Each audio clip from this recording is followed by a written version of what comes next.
Alors là, je vais anticiper, je vais répondre à la question page 93, la question numéro 3, qui porte justement sur cette affiche et dans laquelle on vous demande de relever les éléments qui prouvent que Pétain veut revenir à une France du passé idéalisée. Donc je vous ai dit qu'il voulait faire une nouvelle devise hein, pour la France qui s'appelle Travail, Famille, Patrie. Et qu'est-ce qu'il montre sur cette affiche qu'il veut revenir vers une France ancienne, idéalisée hein. Ben, vous voyez qu'il s'appuie sur certaines valeurs, hein, la famille nombreuse. Donc on voit une femme avec de très nombreux enfants en bas âge, hein, on peut en compter au moins 4, 1, 2, 3, 4. On voit une France qui s'appuie sur la paysannerie, sur la terre avec l'esprit de clocher, hein, des petits villages, la paysannerie. Ici, on voit qu'on s'appuie plutôt sur l'artisanat. On voit un maréchal Ferrand en train de forger quelque chose. Les usines sont un petit peu au loin. Donc on voit qu'au premier plan, on trouve les piliers sur lesquels souhaite s'appuyer ce nouveau régime, c'est-à-dire l'artisanat, la paysannerie, la famille, évidemment au centre la figure du maréchal Pétain qui repose sur la francisque qui est une hache à double face qui est symbole de ce régime et qui renvoie au franc. Sur cette francisque, vous trouvez les étoiles du maréchal, hein, puisque quand on est maréchal de France, on porte des étoiles.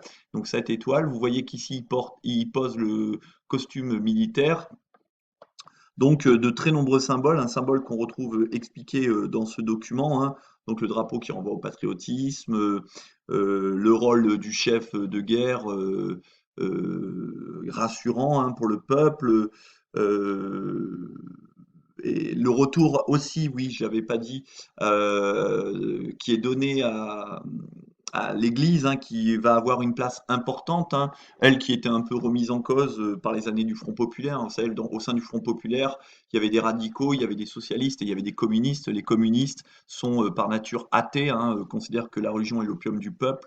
Donc le maréchal Pétain qui détestait le Front populaire et détestait les communistes, eh bien il va remettre l'Église au centre du village, c'est le cas de le dire, et donc les valeurs chrétiennes, en faire quelque chose de central au sein de son régime. Donc, cette révolution nationale doit anéantir tout ce qui est l'héritage de la révolution de 1789, hein, les idées de liberté, égalité, puis de fraternité pour la révolution de 1848. Il veut abolir tout ce qu'on appelle le parlementarisme, hein, c'est-à-dire le Parlement, c'est-à-dire le rôle du Sénat, de l'Assemblée nationale, le jeu des débats parlementaires qui font et défont les gouvernements, comme sous la Troisième République. Il veut abolir le multipartisme, c'est-à-dire le fait qu'on soit dans une démocratie, qu'il y ait plusieurs partis politiques. Et il veut permettre donc l'instauration d'un ordre nouveau en régénérant la France. Donc ce projet évidemment est traditionnaliste, puisque comme on l'a vu sur cette affiche, il s'appuie sur l'artisanat, l'agriculture, la religion catholique. Il est nationaliste. On voit bien les couleurs tricolores qui sont omniprésentes hein, au sein de la devise, de part et d'autre du chef, sur la francisque. Donc il est nationaliste.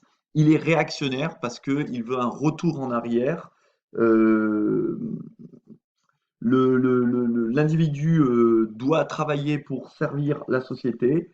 Donc le travail est important. La famille doit être dominée par le chef de famille qui est le père. Donc deuxième pôle, deuxième valeur, la famille. Et la patrie pour laquelle tous les Français doivent travailler, doivent se sacrifier. Alors concernant la famille, c'est également cet État français de Vichy qui va instaurer la fête des mères hein, le 25 mai 1941 pour justement fêter les mamans. Hein, donc on vous dit, hein, ta maman a tout fait pour toi, le maréchal te demande de le remercier gentiment. Invente la surprise la plus belle que tu pourras, celle qui lui fera le plus grand plaisir. Offre-lui des fleurs que tu auras cueillies ou un cadeau, fais-lui un dessin. Fais un effort en classe, ne te dispute pas, va faire les commissions, aide au ménage, apprends une jolie récitation. Bref, ça doit vous rappeler un certain nombre de choses hein, que vous avez fait quand vous étiez petit, que vous faites peut-être encore, j'espère. Hein. Et donc, sachez que c'est une fête qui a été inventée par l'État français, donc par le gouvernement de Vichy.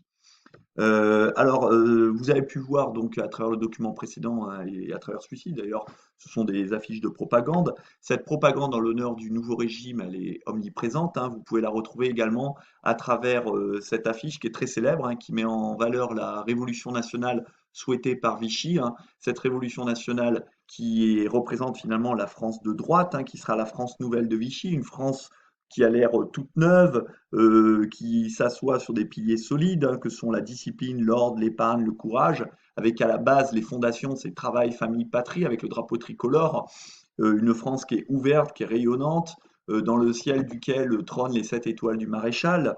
Et à votre gauche, vous avez une France en ruine, dont les fondations sont complètement détruites, qui s'appuie sur la paresse, la démagogie, l'internationalisme, dans lequel on trouve certaines fondations, on voit marquer la juiverie, le pastis, le parlement, le radicalisme, l'égoïsme, le capitalisme, bref, tout ce que reproche le maréchal Pétain à la Troisième République et aux années 30. Vous voyez que cette France est délabrée, les portes sont fermées, le drapeau qui règne sur cette France n'est pas le drapeau bleu-blanc-rouge, mais le drapeau rouge qui renvoie au communisme, au socialisme. Et dans le ciel, au lieu d'avoir les étoiles du maréchal, eh bien, on a l'étoile de David, symbole du judaïsme. Et au cœur de cette étoile de David, vous voyez 3 petits points qui sont symboles de ce qu'on appelle la franc-maçonnerie, donc un groupe initiatique qui est chargé de réfléchir sur des réformes sociétales, entre autres, et qui est souvent taxé de complotisme, d'ennemis de l'intérieur, par notamment la droite et l'extrême droite. Donc vous voyez le parallèle entre la France nouvelle du maréchal, par le biais de la Révolution nationale, et la France ancienne, qui a conduit finalement logiquement la France à la défaite de 1940. Donc la propagande omniprésente va servir la diffusion de l'idéologie, hein, de la Révolution nationale et de l'idéologie du régime de Vichy. Euh, la répression judiciaire et policière, puisque la police et la justice sont aux ordres de Vichy, va frapper tous les opposants du régime, et notamment les communistes, les socialistes, et aussi ce régime va être profondément antisémite, car Pétain, son chef, était anti-Dreyfusard, hein. Dreyfus, ça doit vous rappeler quelque chose, quand vous étiez en première, l'affaire Dreyfus, qui avait agité la France à la fin du 19e siècle. Vous savez, ce capitaine qui avait été accusé à tort d'avoir trahi la France et d'avoir donné des informations secrètes de nature militaire à l'Allemagne. Et la moitié des Français pensaient que Dreyfus était un traître, c'est ce qu'on appelait les anti-Dreyfusards, et qu'il avait trahi la France en faveur de l'Allemagne, car naturellement les Juifs sont, vous savez, internationalistes, apatrides, donc sont, sont par nature des traîtres, alors que l'autre moitié de la France était dreyfusarde, c'est-à-dire considérer que Dreyfus était un innocent qu'on avait accusé à tort, et donc cette affaire Dreyfus avait profondément clivé la France. Eh bien, pour Pétain, l'État français et Vichy, c'est la revanche des anti-dreyfusards, car ils vont arriver au pouvoir après le Front populaire qui était composé de radicaux, de socialistes, de communistes, qui eux étaient évidemment farouchement dreyfusards. Et donc, quand Pétain arrive au pouvoir, eh bien, il va pouvoir mettre en place rapidement une politique antisémite. Et donc, il va promulguer, dès le 3 octobre 1940, c'est le document que vous avez sous les yeux, le statut des Juifs, qui instaure un antisémitisme d'État. Alors, statut des Juifs, ça ressemble un peu aux lois de Nuremberg, finalement, alors avant même que les Allemands aient demandé quoi que ce soit, hein. Donc, vous voyez, quand les Français prennent les devants, et les juifs, finalement, sont exclus de l'administration et de nombreuses professions. Donc l'article 1 dit: est regardé comme juif toute personne issue de 3 grands-parents de race juive ou de 2 grands-parents de la même race et si son conjoint est lui-même juif. Ça reprend quasiment point par point la définition d'un juif dans les lois de Nuremberg. L'accès et l'exercice des fonctions publiques et mandats énumérés ci-dessus sont interdits aux juifs. Donc les juifs n'ont plus le droit d'être évidemment chefs de l'État, membres du gouvernement, les tribunaux ne peuvent plus travailler aux affaires étrangères, ne peuvent plus être préfets, sous-préfets, fonctionnaires de tout grade, membres des corps enseignants, officiers des armées de terre, de mer, de l'air. Et ils ne peuvent plus exercer les professions suivantes: directeur, gérant, rédacteur de journaux, de revues, agences, périodiques, directeur, administrateur, gérant de salle de théâtre ou de cinéma, gérant de toute entreprise se rapportant à la radiodiffusion. Bref, ils sont exclus de la politique, ils sont exclus des médias, ils sont exclus de l'éducation, ils sont exclus des secteurs clés. C'est le début de l'exclusion des juifs. Et vous savez, ça commence toujours comme ça. On commence par exclure les gens, puis ensuite on va faire en sorte qu'on puisse les identifier, puis ensuite on va les regrouper, les emprisonner, puis ensuite on va les déporter, puis ensuite on va les exterminer. Alors ce régime va faire délibérément le choix de la collaboration. La collaboration, qu'est-ce que c'est? C'est la politique volontaire de coopération avec l'ennemi, et ici donc avec l'Allemagne. dans le but d'espérer une hypothétique place privilégiée à la table des vainqueurs. C'est-à-dire que la France, en 1940, par l'intermédiaire de Pétain, se dit l'Allemagne va remporter la guerre. Eh bien, quitte à ce que l'Allemagne remporte la guerre, autant qu'on soit bien vu par l'Allemagne et qu'on ait une place privilégiée, qu'on ait un sort enviable par rapport à d'autres nations, par exemple, comme, je sais pas moi, à cette époque, la Belgique ou Luxembourg ou les Pays-Bas qui avaient été également vaincus par l'Allemagne et qui pourraient peut-être avoir un sort moins enviable. Donc, il souhaite une politique de collaboration et cette politique de collaboration va être posée lors d'une entrevue qui va se tenir à Montoire. Donc, Montoire, c'est non loin de Paris, hein, dans le centre de la France, dans le Loir-et-Cher. Et donc, Hitler, qui venait de rencontrer Franco à la frontière espagnole, eh bien, sur le chemin du retour, va s'arrêter dans le Loir-et-Cher, va rencontrer Pétain, et il y aura cette fameuse poignée de main à Montoire le 24 octobre 1940, hein, qui va coûter cher à Pétain après la guerre. Et donc le 30, 6 jours après, eh bien, encore une fois dans un discours radiodiffusé, eh bien, Pétain va annoncer aux Français qu'il souhaite la collaboration avec l'Allemagne. Donc c'est le discours que vous avez ici, ce discours radiodiffusé, que vous pouvez retrouver en tapant sur Internet allocution Pétain 30 octobre 1940, si vous souhaitez l'écouter. Donc s'il souhaite collaborer avec l'Allemagne, c'est parce qu'il a l'espoir illusoire d'améliorer le sort de la France, et notamment, par exemple, d'obtenir le retour des prisonniers français. Hein, n'oubliez pas les 2 millions de prisonniers français, espoir qui sera malheureusement déçu. Cette collaboration est de toutes les natures, hein, elle est évidemment politique, mais elle est aussi militaire. Hein. Les aéroports français vont être mis à disposition des avions allemands dès 1941. Cette collaboration va être malheureusement aussi administrative. Hein. L'administration française va servir le maintien de l'ordre allemand. Et par exemple, la police française va jouer un rôle majeur dans la rafle du Veldiv qui va avoir lieu à Paris, donc en territoire occupé, et qui va permettre de rafler plus de 13 000 juifs étrangers les 16 et 17 juillet 1942. Alors il y a un excellent film là-dessus avec Gad Elmaleh qui s'appelle La Rafle, si ça vous intéresse. Rafle que vous pouvez voir. Non, c'est pas ici.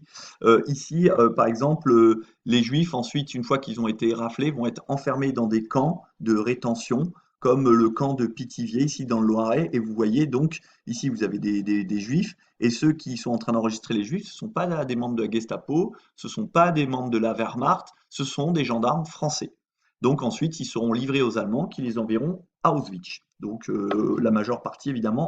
Alors vous voyez ici une carte des camps qui existaient en France, les camps d'internement et de déportation en France pendant la Seconde Guerre mondiale. Et vous voyez au passage, camp violet, qu'est-ce qu'on voit? Eh bien le camp de Nexon, donc pas très loin de Limoges, qui était un camp de rassemblement avant déportation.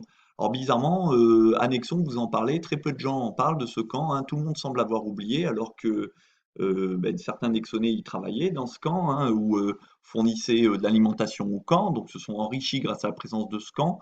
Vous trouvez une petite plaque au cimetière de Nexon qui commémore eh bien, le décès de plusieurs dizaines de juifs dans ce camp, qui était donc un camp de rassemblement avant déportation. Alors il n'y avait pas que des juifs, hein, il y avait des résistants espagnols, quoi, des républicains espagnols, il y avait des communistes, il y avait un peu de tout. Et vous voyez qu'en France, il y avait un certain nombre de camps, donc il y avait des camps d'internement mixtes, il y avait des camps réservés aux internés juifs, donc à Drancy près de Paris, Pithiviers, Bonne-la-Rolande près d'Orléans.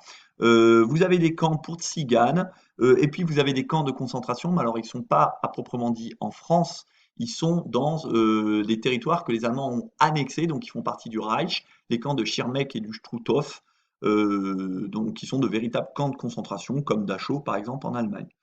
Donc vous voyez que des camps, il y en avait un certain nombre en France, et notamment eh bien, en Vienne, chose que j'imagine la plupart vous ne saviez pas. Alors, je vous ai dit que la collaboration française, elle était de nature politique, qu'elle était de nature administrative.